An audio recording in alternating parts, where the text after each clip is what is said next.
Okay, at buksan po natin yung ating mga Biblia sa aklat ng Juan. John chapter 20 verse 19 to 23. Ganito po ang sabi ng Bible. Chapter 19, verse 19. Sabi dito, kinagabihan ng araw ng linggo, ang mga alagad ay nagkakatipon. Nakasara ang pinto ng bahay ng kanilang pinagtitipunan dahil dahil sa takot nila sa mga Hudyo. Dumating si Jesus at tumayo sa kalagitnaan nila. Sumainyo ang kapayapaan, sabi niya. Pagkasabi nito, ipinakita niya ang kanyang mga kamay at ang kanyang tagiliran. Nang makita nila ang Panginoon, tuwang-tuwa ang mga alagad.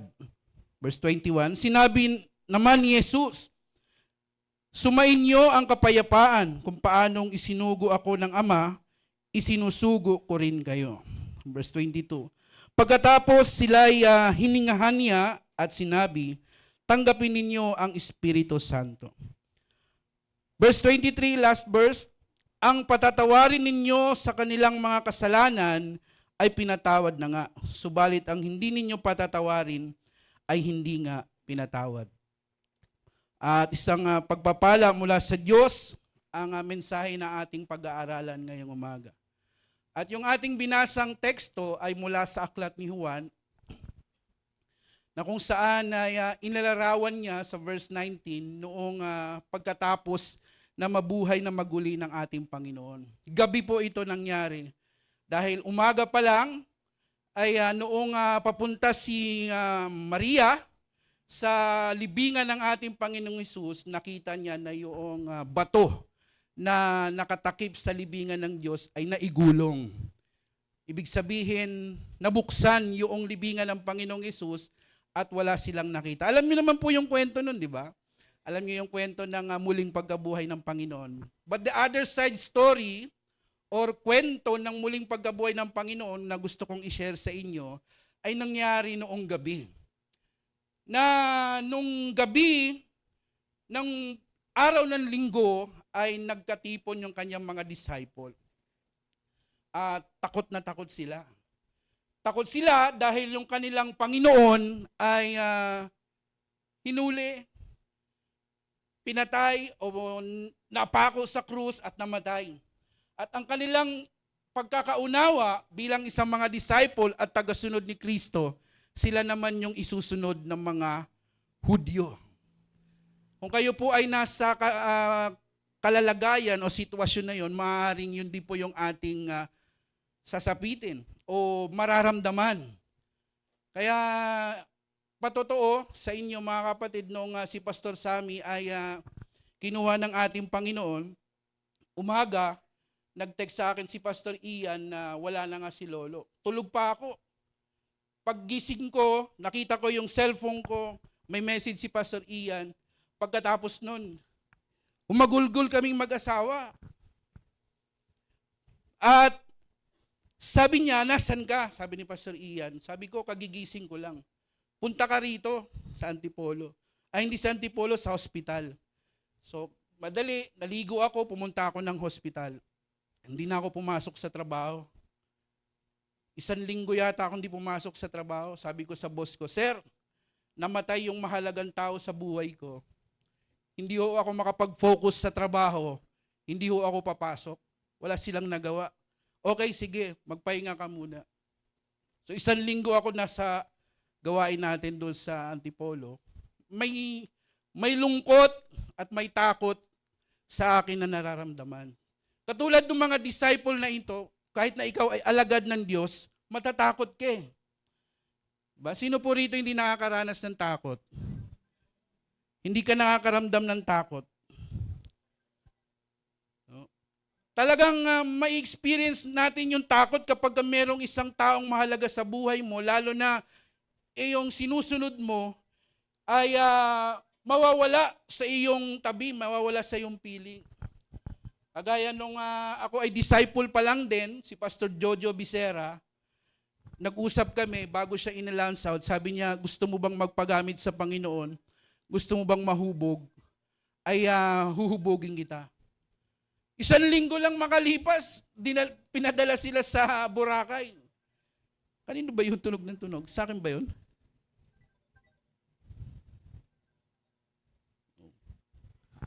Kala ko kay Sister Ludi. Ay pinadala sila sa Boracay. So merong lungkot na naman, merong fear na naman na akong naramdaman sa aking paglilingkod sa Panginoon. Kasi sa totoo lang po, yung mga pastor na gusto kong magpahubog yung aking buhay, inaalis sila ng Panginoon, inililipat sila sa ibang mga lugar. So sa madaling sabi, ay nagsariling sikap ako sa Panginoon para mahubog. May mga pastor na naghubog sa akin. Isa si Pastora Sofia, yan, si Pastora Sofia at iba pang mga pastor.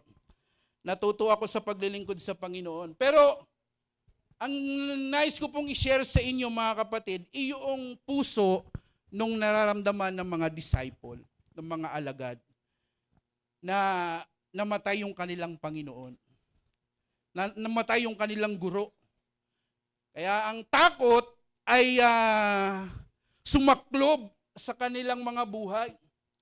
Kaya nung gabi na, nakalak yung pinto, nakasarado yung pinto, imposibleng may makapasok. Sabi ng Biblia sa verse 19, Jesus came and stood among them and said, "Peace to you." Sabihin mo nga sa iyong katabi, "Peace be with you." Ba't kayo natatawa? Kasi yung peace be with you, parang ano yan salita lang sa ibang relihiyon natin maririnig, Siguro kaya kayo natatawa. Kaya sinasabi niyong, kapag sinasabi nating peace be with you. Alam niyo ba na yung salitang peace be with you ay isang napaka-importante at napaka-mahalaga sa isang tao na nakakaranas ng kagulumihanan. Sa isang tao na nakakaranas ng problema. Sa isang tao na maguluhang isipan. Sa isang tao na hindi alam ang gagawin. Pero kapag ka narinig na yung sasabihin mong peace be with you, isa yang panlunas na kanyang maririnig sa isang taong nagugulumihanan. Ang salitang peace be with you ay hindi pwedeng sabihin ni Jesus kung hindi ito mahalaga. Sabihin mo sa iyong katabi, peace be with you. Ang salitang peace be with you ay magbibigay sa atin ng comfort and assurance. Jesus offered these greetings to calm the disciple. Sinabi niya yung salitang sumainyo ang kapayapaan para pakalmahin yung kanyang mga alagad. Para pakalmahin yung kanilang nararamdaman na takot. Di ba pag yung bata, takot na takot, tapos pupunta sa kanyang tatay, anong sasabihin ng tatay niya? Sige, matakot ka pa. Hindi niya sasabihin yan, sige, kumalma ka lang, akong bahala. Ganon ang ibig sabihin ng salitang peace be with you sa mga disciple nung sinabi ni Jesus, ako ang bahala sa inyo. Amen?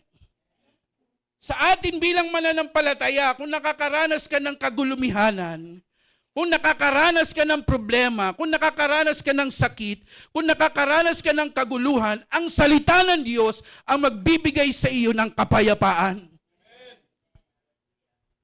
Magbibigay sa iyo ng kapanatagan. Kaya ang mensahe ng muling pagkabuhay ng ating Panginoon, give us assurance that He will be on our side. Kasama natin siya palagi. Parang ang Diyos, ang si Jesus sa panahong yon, hindi na siya anyong tao. Wala na sa kanya yung pagiging tao. Nakikita nila si Jesus, pero yung katawan ni Jesus, ang tawag na po doon, glorified body. Walang pinto ang maaaring magsara sa ating Panginoong Jesus. Walang pinto ang maaring nakalak na hindi kayang pasukin ng ating Panginoong Hesus. Walang problema na hindi kayang lutasin ng ating Panginoong Hesus. Walang buhay na imposibleng mabago sa ating Panginoong Hesus. Kaya ang salita ng Diyos ang nagpapaalala sa atin na pumayapa ka ngayong umaga. Ano man ang iyong daladala, ano man ang iyong suliranin, ano man ang kagulumihanan, gumugulo sa iyong buhay, iniisip mo, napakalaki ng utang ko, sasabihin sa iyo ng Panginoong Hesus, kumalma ka, pumayapa ka, ako ang bahala. Huwag kang magulumihanan. The peace Jesus referred is not merely the absence of conflict. Hindi ibig sabihin na wala nang pagsubok, wala nang hindi pagkakaunawaan, walang problema, walang suliranin. Kapag sinabi ni Jesus na pumayapa ka, meron at meron pa rin. Sabi nga ni Pastor Felix, tumataas yung mga gasolina. Gasolina lang, isa lang yung gasolina, hindi mga gasolina. Tumataas yung gasolina, tumataas ang presyo ng bilihin, tumataas lahat. Pero sabi ni Jesus, shalom. Ang shalom ay isang salitang Hebrew nang ibig sabihin ay peace. Kaya sa Israel, bago sila magsalita, sinasabi muna nila, shalom. Pagpapasok sila sa bahay, shalom. Pag meron silang kakausapin, shalom. Ba't di natin gawin yun, no? Para kasi nakakatawa. Kanina nga, natawa kayo. Pagpasok sa bahay, peace be with you. Pagpasok, siguro pag may problemado, pagpasok mo sa bahay, ayokong sabihin. Alam na ni Pastor Jojo yun. Peace be with you means Jesus overcomes the world. John chapter 16, verse 33. Buksan natin. Ano sabi ng Bible? I have told you these things so that in me you may have perfect peace. In the world you have tribulations and distress and suffering, but be courageous, be confident, be undaunted, be filled with joy. I have overcome the world. Pag yung world, mga kapatid, kasi nga, alam nyo ba, sinabi ni Jesus ito, bago siya mamatay. And John 16:33. John 20 na yung pinag-uusapan natin. Kasi John pa lang, nakaranas na yung mga disciple ng trouble. Sino po dito walang trouble? Ha? Sino wala dito walang trouble? Pag na kay Kristo ka, mga kapatid, maraming trouble. Sa salitang kanto, matik yan. Kaya huwag kang magtaka kung bakit ka nakakaranas ng trouble. Huwag mong tanungin ang Panginoon, Lord, bakit kung kailan pa ako naging Kristiyano, doon pa ako naghirap? Hindi totoo yan. Baka ka lang kasi naghihirap dahil hindi pa totally, o wala pang complete surrender ang buhay mo sa Panginoon. Dahil kung totoong sinurrender mo na sa iyo ang buhay mo sa Panginoon, hindi mo tatanungin ang Diyos. Lord, bakit noong ako ay nasa sanlibutan pa, ang dami kong pera, ang dami kong pansugal, ang dami kong panginom ng alak, bakit ngayon wala akong pambili ng Nor Cubes? Wala akong pambili ng kape, wala akong pambili ng gatas. Huwag kang mag-alala na pagtagumpayan na yan ng ating Panginoong Hesus. Amen? Huwag kang matakot. Sabihin mo ulit sa iyong katabi, peace be with you. Kaya pagka gulong-gulo yung asawa mo, gulong-gulo na yung anak mo, sabihin mo, pumayapa ka. Peace be with you. Pastor Mario, alam ko marami kang nararanasang problema. Peace be with you. Jesus overcomes the world. At alam nyo ba na yung kapayapaan, kaloob yan na regalo sa atin ng Panginoon? John 14 verse 27, ang sabi ng salita ng Diyos. Sa Tagalog, Kapayapaan ang iniiwan ko sa inyo, sabi ng Panginoong Hesus. Ang aking kapayapaan ang ibinibigay ko sa inyo. Hindi ito katulad ng kapayapaang ibinibigay ng mundo. Yung mundo, nagbibigay din po yan ng kapayapaan. Pero ang tawag po doon, panandalian lamang. Panandalian lamang. Kaya, pag halimbawa, wala ka ng pera bukas, hindi mo na alam kung saan ka kukuha ang pambili ng pangangailangan mo. May nagpahiram sa iyo ng 1,000 o pera na kailangan mo, panandalian lang yon. Sunod na araw, wala ka na naman. Kaya nagustuhan ko yung nakita kong video. Sabi niya, ano ang pipiliin mo? Mayaman na malungkot o mahirap na masaya? Sino po rito ang gusto niyo na mayaman kayo pero malungkot kayo araw-araw?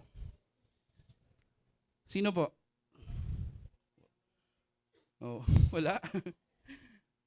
Yung mahirap na masaya. Yung nakita ko habang ito sa video, nagbukas sila ng kalan. Pagbukas ng kalan, walang umaapoy. Wala na palang gas. Nagtinginan yung mag-asawa. Tawa sila ng tawa. Masaya sila. Ha? Pagbukas nila ng bigasan, magsasaing na sila, walang laman yung bigasan, tuwan-tuwa sila. Hindi sila baliw, pero masaya sila. Yung kasayahan nila, hindi lang panandalian. Lagi kong sinasabi sa asawa ko kapag wala na, wala na. Mapalad ang wala, sapagkat ang wala, bibigyan. Bibigyan. Yan yung motto ko eh. Wala na tayong pera, wala na tayong wala na. Huwag ka mag-alala, mapalad ang wala dahil bibigyan. Sino ang magbibigay? Yung mayroon. Sino ba ang mayroon? Walang iba kundi ang ating Panginoong Hesus. Huwag kang magulumihanan. Kung wala ka ngayon, sino mga wala ngayon, mga kapatid? Magsabing amen. Amen. Salamat dahil wala ka. Asahan mo, makakatanggap ka. Kasi kapag meron ka na, ano pang tatanggapin mo? Meron ka na eh. Anong gagawin mo dyan? Buti kung generous ka, ibibigay mo. Hindi ka generous, kuripot ka.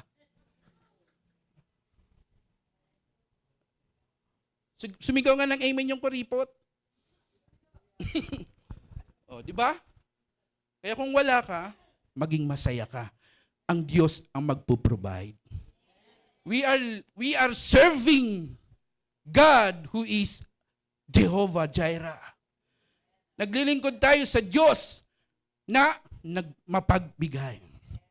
Pangalawa, okay na ako dyan. Naunawaan niyo ba mga kapatid? Ang salitang peace be with you. Okay. Kasi kung hindi niyo pa naunawaan, hindi tayo aalis dyan. Pangalawa, sa verse 21 to 22, ang sabi dyan, pagkatapos sila'y hiningahan niya, yung mga disciple nung gabi na yon, di po tayo alis dyan. Nung sinabi niya na sumainyo ang kapayapaan kasi natatakot sila.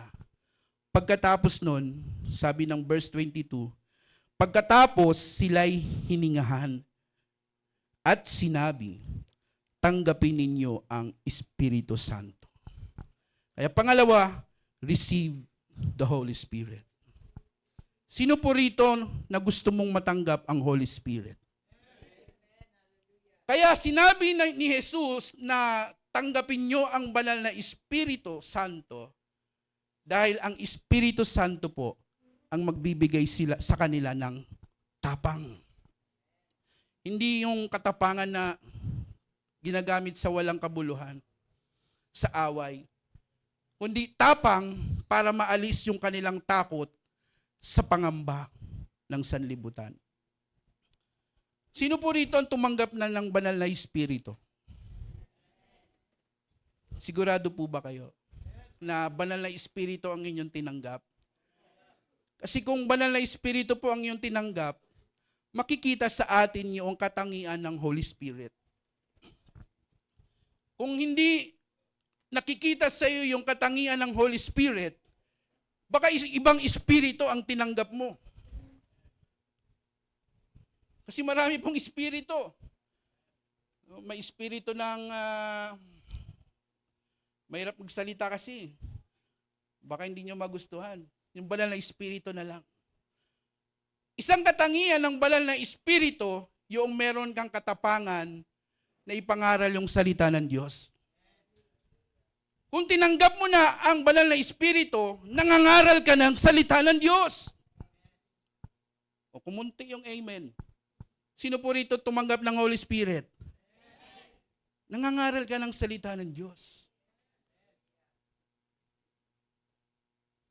Kasi yung mga alagad dito, natatakot na sila, ayaw na nilang lumabas. Ayaw na nilang magpakita sa mga Hudyo. Kasi baka sila na naman yung sabihan na, crucify Him! Crucify them! Ipakaw sila sa krus. The Holy Spirit empowers the disciple by enabling them to do what they cannot accomplish on their own. Ang banal na Espiritu Santo ang nagbigay sa mga alagad ni Jesus para magawa nila yung mga bagay na hindi nila kayang gawin. Kaya hiningahan sila ni Jesus. Pero yung banal na Espiritu natanggap nila after 7 linggo ang makalipas. Ang tawag po doon, Pentecostes. 7 times a week. O 7 times 7, 49. Ang ibig sabihin ng Pentecost, 50th day. So parang kulang ng isa, no? Na-share ko na po yan during prayer and fasting na yung counting ng mga Hudyo o Hebrew ay inclusive counting. Sino po rito yung mga accountant? Alam nila yung inclusive counting. Na magsisimula sila doon sa araw ang bilang. Kaya ang first week, yung ikapitong araw ng iba ay Sabado. Kasi linggo sila magsisimulang magbilang. Linggo, Lunes, Martes, Miyerkules, Huwebes, Biyernes, ang ikapitong araw, Sabado.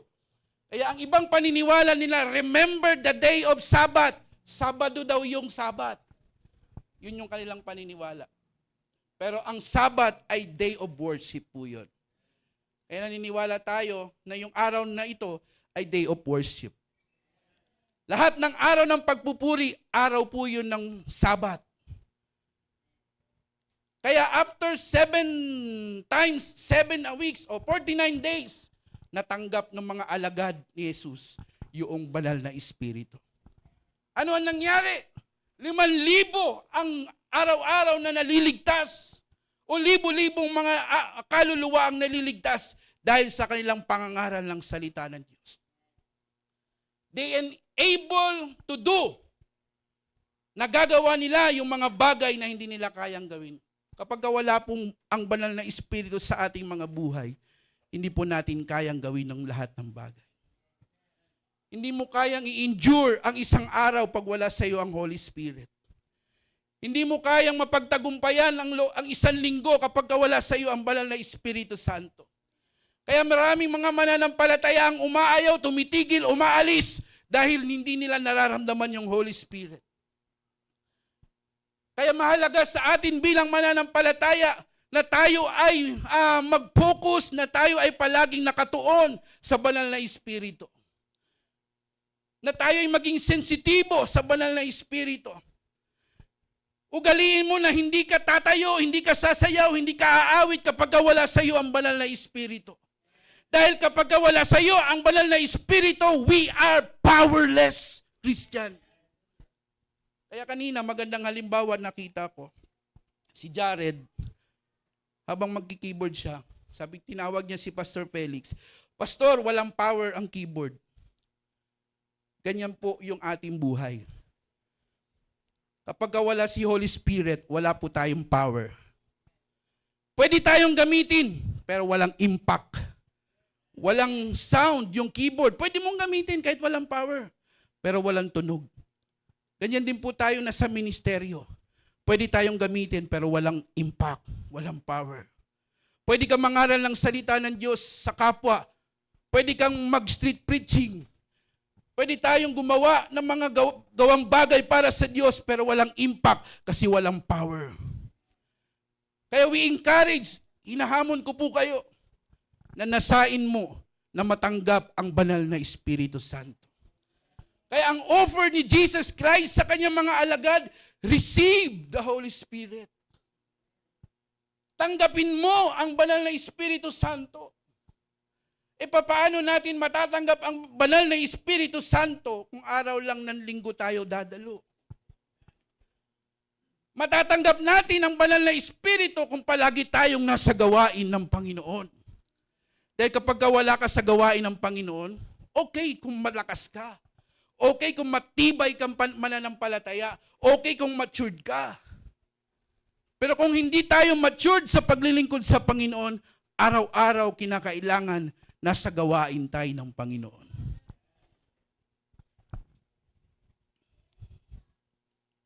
Sabi sa Acts chapter 1 verse 8, subalit tatanggap kayo ng kapangyarihan pagbaba sa inyo ng Espiritu Santo. At kayo'y magiging saksi ko sa Jerusalem, sa buong Judea at sa Samaria at hanggang sa dulo ng daigdig. Sinabi po yan ni Jesus sa kanyang mga alagad.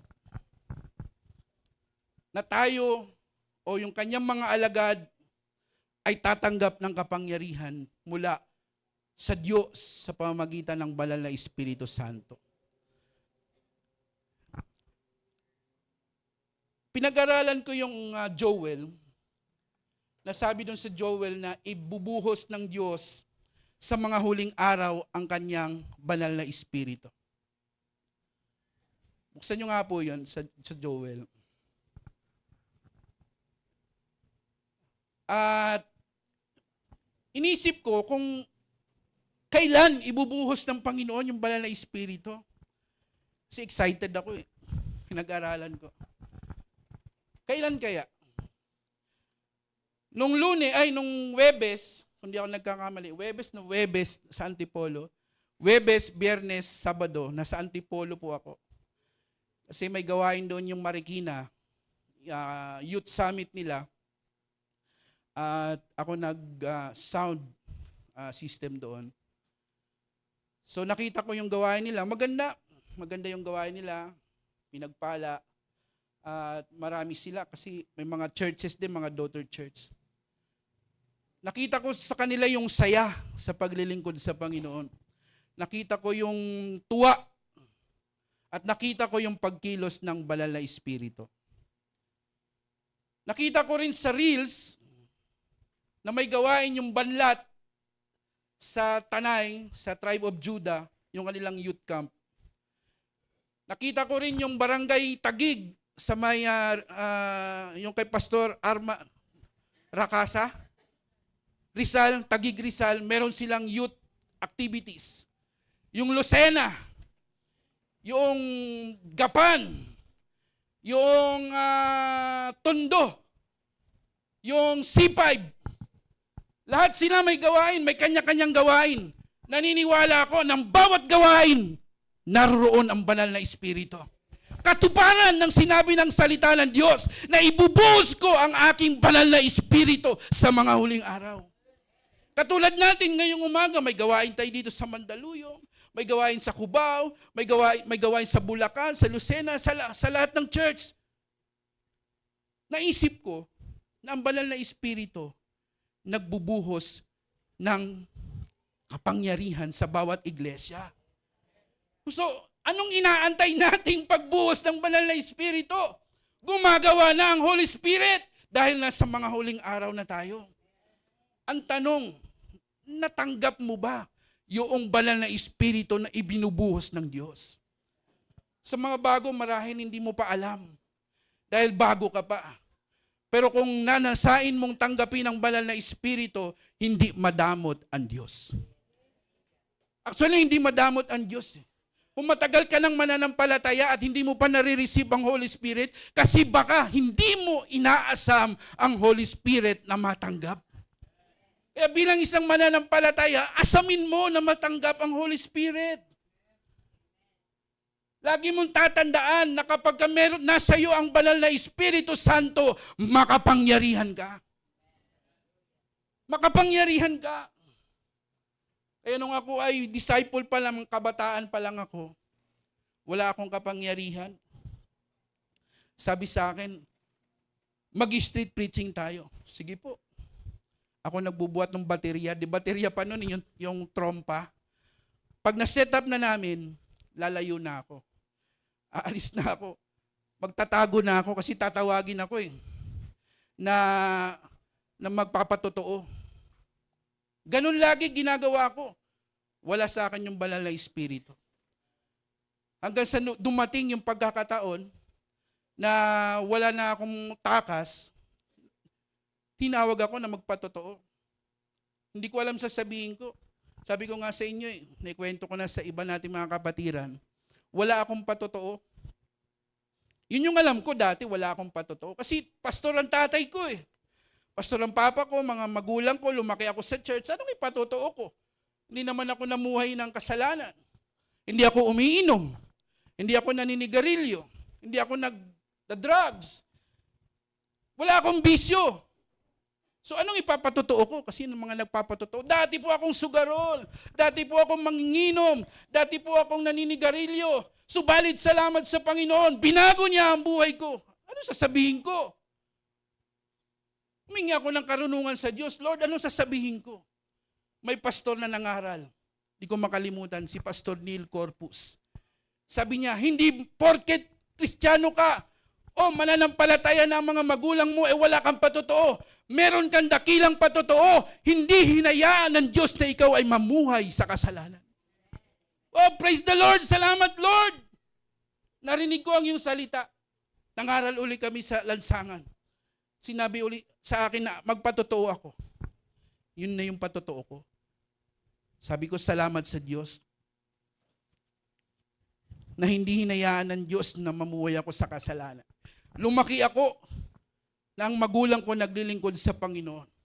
Lumaki ako na ang mga magulang ko ay tapat na naglilingkod sa Panginoon. Patotoo po yun. Sino rito walang patotoo? Sabihin mo lang kung anong ginawa sa iyo ng Diyos, patotoo yan. Share ko lang ulit sa inyo. Sabi ni Pastora Sofia, gagawin ka ng leader sa church. Ikaw mag-handle ng music. Sabi ko, hindi ko po kaya. Hindi.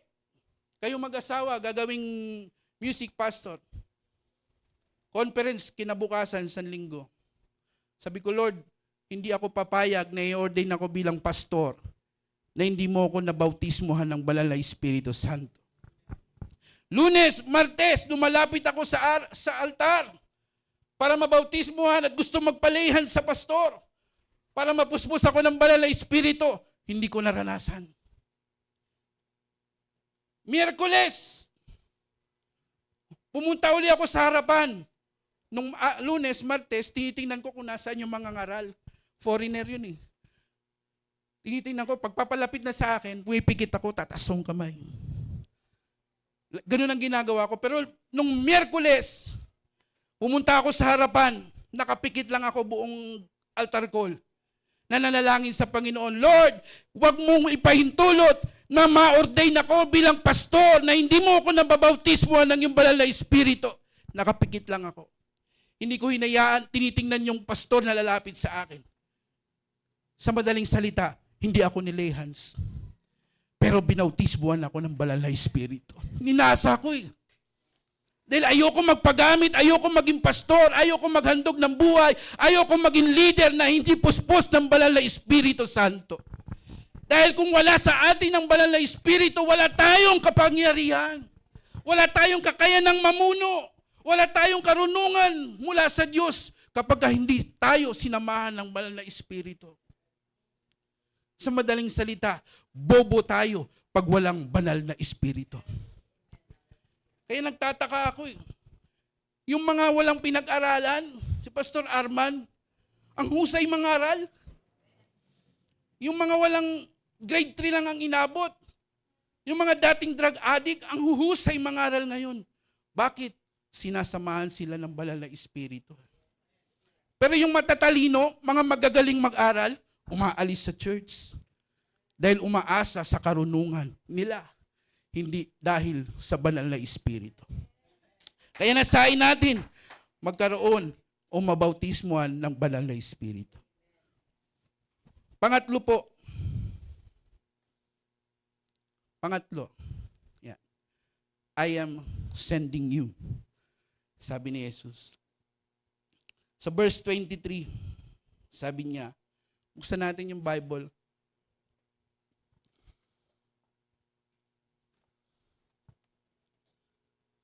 Sabi diyan, ang patatawarin ninyo sa kanilang mga kasalanan ay pinatawad na nga. Subalit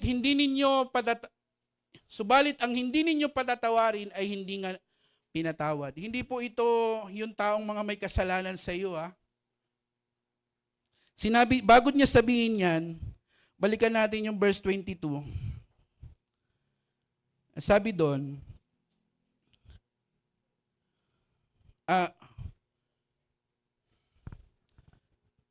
21. Sorry. 21. Yan. Sinabi naman ni Jesus, sumainyo ang kapayapaan. Kung paanong isinugo ako ng Ama, isinusugo ko rin kayo. Yan yun. Kung paanong isinugo kayo ng Ama, isinusugo ko rin kayo. Pero hindi tayo makakapangaral ng salita ng Diyos kasi wala po tayong kapangyarihan eh. Only God can forgive sin. Tanging ang Diyos lamang ang may kakayanan magpatawad ng kasalanan. Kaya si Jesus, nung naririto siya sa lupa, ang kanyang ministeryo, palagi niyang sinasabi, pinatawad na ang iyong kasalanan. Bakit? Dahil si Kristo Jesus at ang Diyos ay iisa. Amen? Makinig po kayong mabuti. Ang Diyos at si Kristo Jesus ay iisa. Kaya kaya ni Jesus magpatawad ng kasalanan. Tayo bilang mananampalataya, wala po tayong kakayanang magpatawad. Pero bakit sinabi ni Jesus sa verse 23, ang pinatawad ninyo, balikan natin, ang patatawarin ninyo sa kanilang mga kasalanan ay pinatawad na nga. So papaano tayo magkakaroon ng kapangyarihan na magpatawad ng kasalanan? Sa pamamagitan ng banal na Espiritu Santo. Kaya kung nasa sa atin ang banal na Espiritu Santo, ang sabi ni Jesus, ang patatawarin natin sa kanilang mga kasalanan ay pinatawad na nga. Kaya kung hindi ka puspos ng banal na Espiritu, huwag ka magpatawad ng kasalanan. Wala kang kakayanan dahil wala sa iyo ang Espiritu Santo. Wala sa atin. Subalit ang hindi ninyo patatawarin ay hindi nga pinatawad. Meaning,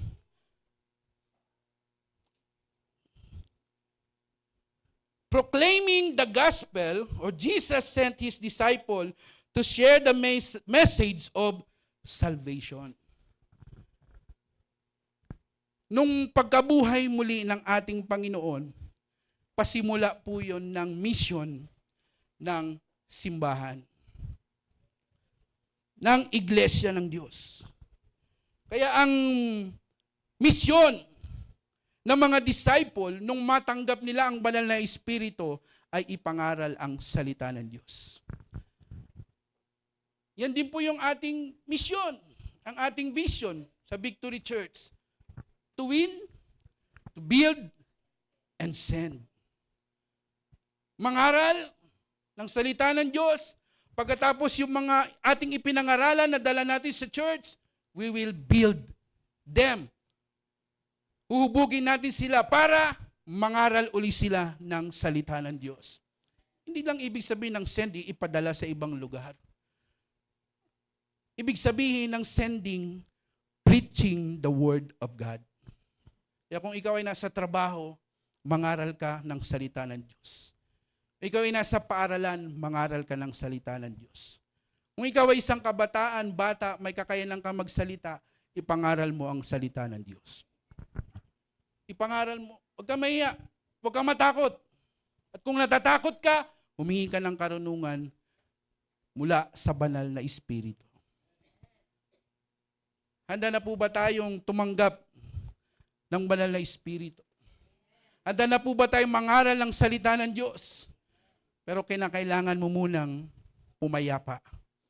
Sabihin mo ulit sa katabi, peace be with you.